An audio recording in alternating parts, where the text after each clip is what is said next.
Okay, here we go. We're gonna make this flower comb. So I really like these combs because they have lots of tines on them and they're really easy to just slide in to any kind of hairstyle. But here is, I always make one to kind of figure out, okay, what do I want it to look like? Here's all the elements we have to work with. And then we go about our business of making others that they're not gonna look exactly like it. Let's see, I'll put it right here. But they're gonna look very similar. You know, the goal is never that they look exact the same. You would never be able to actually accomplish that because flowers all grow differently.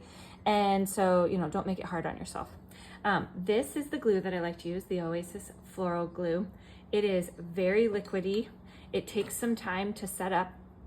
And so I always lean it up against something because otherwise it will just drip straight out. And when I remember, I use this board or something like a piece of cardboard or something because it tends to dribble out and then I end up getting glue all over the work table, which eventually comes off, but it's better for it not to be on there. This is just a piece of felt and I have a big stack of just neutral colors that I use. And the reason that I put it on here is because if you don't, when you go to glue your stuff onto the top of the comb, the glue wants to just fall through the tines. And when you look at the back, so when you look at the back, once it's all done, the back ends up looking really messy. And so this was, I don't even know where I saw this. Sometimes ideas just come to you. But some of the other combs I found had a covering on there. And so, I don't know, I went and got felt and we made it happen. You don't see the felt. You really would only see this side if you looked at the back of the comb, like this. So see how you see the back of this felt, but if this wasn't here, it would be just a bunch of messy like glue, and you'd see essentially the like functional part of it. Okay, I'm gonna move that so I don't get stuff on it.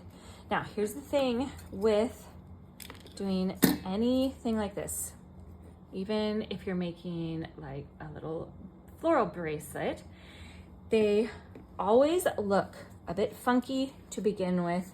Don't judge your work until you have gotten more layers on it. The first layers, until you get that base layer on, it looks really flat and not very interesting. And so don't be critical of your work just yet. But I always like to have the bigger things that they're really kind of just the background. It's not the focal part. I put those on first so that they are just there. They're on there. You don't want to stick your fingers in there because it's sticky. And then your hands look like this, which it's nearly impossible not to get the glue on your hands. Part of why my hands look that crazy is because the eucalyptus is really, it has a lot of like sap on it essentially, and it turns your hands dark. But I'll show you what I use to scrub them off once we're done. So as you can see, first layer, it looks pretty sad, but we're not going to judge it yet. We're not going to worry about that. What we're going to do is just keep adding. And so the main thing, whenever you do anything where you're doing lots of detail work like this, is that, see this nice big chunk? I don't want that big of a chunk on there. And so I'm always cutting little pieces off. Just cut them off and hold my glue up. And I just am layering, adding little pieces here and there. And then once I get it to a certain point where we have a pretty good base, and there's going to be a hole essentially in the middle because I know that I want to put another rose on there. And I'm so happy because these little roses are actually from one of the rose bushes in our own garden, and it actually blooms in these clusters, and they don't all bloom at the same time, but they're so beautiful. And as they mature, they get this like dusty color. So they start off a bit more vibrant like this. And then as they open up, they get even more dreamy. And then as they sit on the plant longer, they become this really dusty blush color. It's so beautiful. And when I walked out there today, I was so happy because they are blooming, and I was hoping they would be because they're the perfect color for this floral design, because she wanted sunflowers and purples and hints of blue, creams. This, I mean, I'm not sure, this whole color palette of like this deep blush, but also this purpley magenta. We have so many fun colors that we get to work with, which is fun. It feels like summertime. So one thing is, when you have something big like this is called the Billy Ball Craspedia, is I cut most of the stem off, but I leave a little bit just so it has a little something else to help hold it on there. And then you saw I put quite a bit of glue on there, but when I do it, I just let it drizzle out, because like, honestly, don't squeeze this tube. You will be shocked at how fast it comes out. And the glue, it holds so well, but you do have to give it a little bit of time. So whenever I do like a bigger piece like that, I'll just kind of hold it there to make sure that it's gonna stay where I want it to go. And now we're ready to do our rose. We're gonna put this on there and then we'll build around it. So whenever I do a large flower like this that has a big stem, I cut that stem off so that it's flat. And then we're gonna drizzle. I'm like barely squeezing the bottle because it comes out so fast, but I want a lot on there. This is the biggest element on there, so I don't want it to come off. And the reason I'm using these on the floral comb, I'm not going to use them on this bracelet, is because this is so fragile.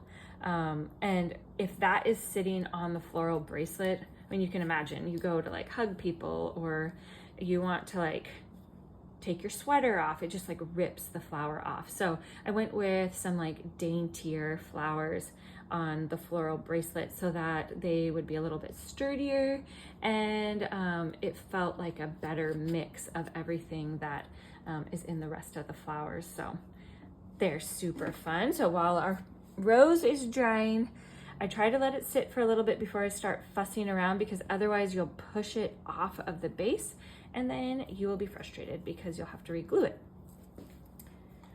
So when I'm going to use a stem like this, I take off the stuff on the bottom, especially once we get to this point, because now we are essentially sliding everything in so that it tucks down in there. And we are essentially still building up the different layers, but we're also filling in all the gaps. Whoops. So what I do is I turn it and I just kind of see where's the gap at. And then we set that in there. Let's pick up our little buddy. This is a type of salvia. Salvia is the most beautiful plant. I'll have to show it to you in the garden. Right now, it is so happy. It's been loving all of this extra rain, and it's blooming. It sends all these stems up of blooms, and the bumblebees love it. The other reason I love it so much is it is a perennial, which means it comes back every year. And so you can plant them in your garden and they will just get bigger and better. And I actually moved ours this year because they were getting overtaken by our rhubarb. And even though I had to move them in the spring, they are still doing much better than they were in their old spot. So I'm happy because they're happy.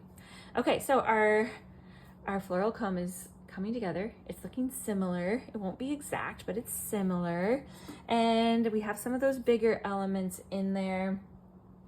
And this is when I start picking it up and I start looking at it. I'm not going to tilt it too much because I want it to dry, but I start looking at it from all the different angles. So once it sets for a little bit longer, I'll show you what I mean. Well, here, I'll show you with this one. Okay, so you look at the top and it's all filled in. You can't see stems, you can't see glue. That's the goal. When I look at it from the bottom, which no one's really going to be looking at it from this angle because it will be tucked in to her hair.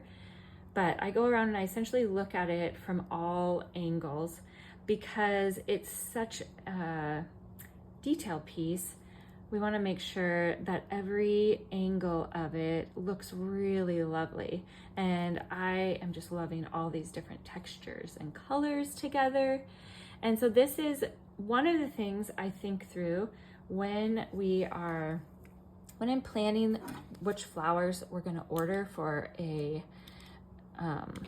floral job, is I think through what are the different elements that we're creating, and if we're doing any elements like this that are like high detail but they're not going to be in water, so a corsage or a boutonniere, floral comb, those kinds of things, I always add a few florals into my order that won't necessarily get used that much in all of the rest of the design, but they will be perfect for this part of it.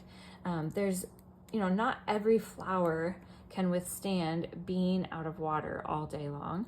And really it has to withstand being out of water for 2 days because I have to make it today so that it can set up and be strong, and then it gets delivered tomorrow. So these elements are always the last piece that I create because I want to ensure that they're really sturdy and they have been out of water for the least amount of time.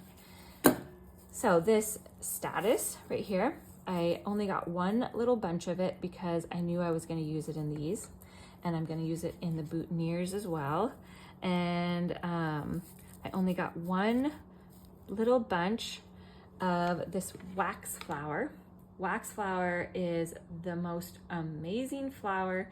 It can withstand a nuclear bomb, I think. It doesn't look as crazy as, like, let's say baby's breath. Baby's breath is another one that's like really, really sturdy. But I feel like wax flower has a better, it has better details on it. So before it opens, it has these little white buds. Sometimes they look gold. The blooms are really delicate. And so I love all the detail piece of it. Whereas, baby's breath has a place, but it isn't one of my favorite ones to work with. It's just, it fits with a certain design for sure. And there are times where we use lots of it because it's what a bride or somebody wants in their, especially if we were going to do like a floaty cloud type of look. The baby's breath is really great. These right here, this is a type of, essentially it's a chrysanthemum. They call it a disbud. And I need to ask them why. I have no idea why it's called that when you order it, but they are incredibly sturdy. They do great in corsages and boutonnieres and all of these things. So I always make sure that I have some of those. The eucalyptus, this is a silver dollar eucalyptus. Does really good being out of water. And then these little buddies right here are actually from a bush that we have in our garden, and I think it's called the fire bush. I need to go look that up again. It's totally in bloom right now, and the blooms get a little bit darker throughout the season, and they're just so fun. They're a perfect color for this. So sometimes for for small elements like this, I will pillage my own perennial garden. Not always, because our garden is much more an enjoy garden than it is a production garden, until of course our cutting garden starts to bloom, and it will be in bloom soon. And when the cutting garden is in bloom, we cut as much as we can out of there. But for the rest of it, like our salvia and this firebush, I don't want to take everything off of it because those are actually some of our perennial flowers. So, okay, now you can see this element up here. There's one spot back here. I'm like, ooh, I don't like that you can see all of that back there. So I'm gonna tuck something in there, but the side is looking good. I think there's a little spot right here that we can add something, but look at the bottom. Can I turn it enough? Okay, see how you can see all those stems in there? That's not okay with me. So I'm gonna tuck some wax flower in there, but this side is looking lovely. Or maybe I'll do more of our status, which I have some apricot status that we are growing in one of our cutting garden beds this year, and I am so excited for it to bloom because it's a new cutting garden plant for us, and I used it so much the last couple seasons that I thought, ooh, we need to add some of this to our own space, so that I can pillage from my own space.